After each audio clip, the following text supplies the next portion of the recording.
2026 বিশ্বকাপে মহাযজ্ঞে যোগ দিতে সময়ের সাথে পাল্লা দিচ্ছেন ব্রাজিলিয়ান মহাতারকা নেইমার জুনিয়র।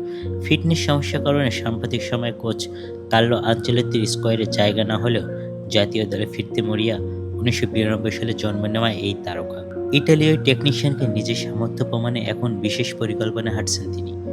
ব্রাজিলের গণমাধ্যমের প্রতিবেদন অনুযায়ী আগামী 18 মে ব্রাজিলের 26 সদস্যের চূড়ান্ত দল ঘোষণার আগে নেইমারের ফর্ম এবং শারীরিক অবস্থা ফেরাতে সান্তোস ক্লাব একটি সুনির্দিষ্ট পরিকল্পনা হাতে নিয়েছে।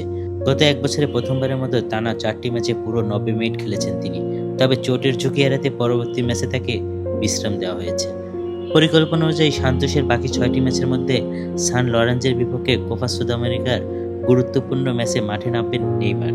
বাকি ম্যাচগুলোতে তার খেলার সময় এমনভাবে সমন্বয় করা হবে যাতে ক্লান্তি বা চোট তার বিশ্বকাপের স্বপ্নে বাধা হয়ে না দাঁড়ায়।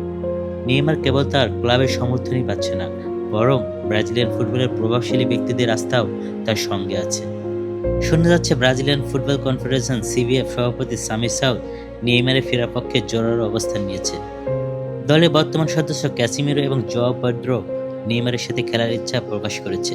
কিংবদন্তি রোনালদিনো নেইমারের পাশে দাঁড়িয়ে আত্মবিশ্বাসের সঙ্গে জানিয়েছেন নেইমার এখনও জাতীয় দলের জন্য বিশাল সম্পদ এবং দারুণ অবদান রাখতে সক্ষম। সব সমর্থন একদিকে থাকলেও মূল চাবিকাঠি রয়েছে কোচ কার্লো আনচেলত্তির হাতে। ফুটবল বিশ্লেষকদের মতে আনচেলত্তি কোনো আবেগ নয়, বরং নেইমারের বর্তমান ফিটনেস এবং মাঠের পারফরম্যান্সকেই দল নির্বাচনে মাপকাঠি হিসেবে দেখবেন। এখন দেখার বিষয় 18 মে ঘোষিত তালিকায় নেইমার নিজের জায়গা পুনরুদ্ধার করতে পারে কিনা। বাশার সবুজ, স্পোর্টস অন 360।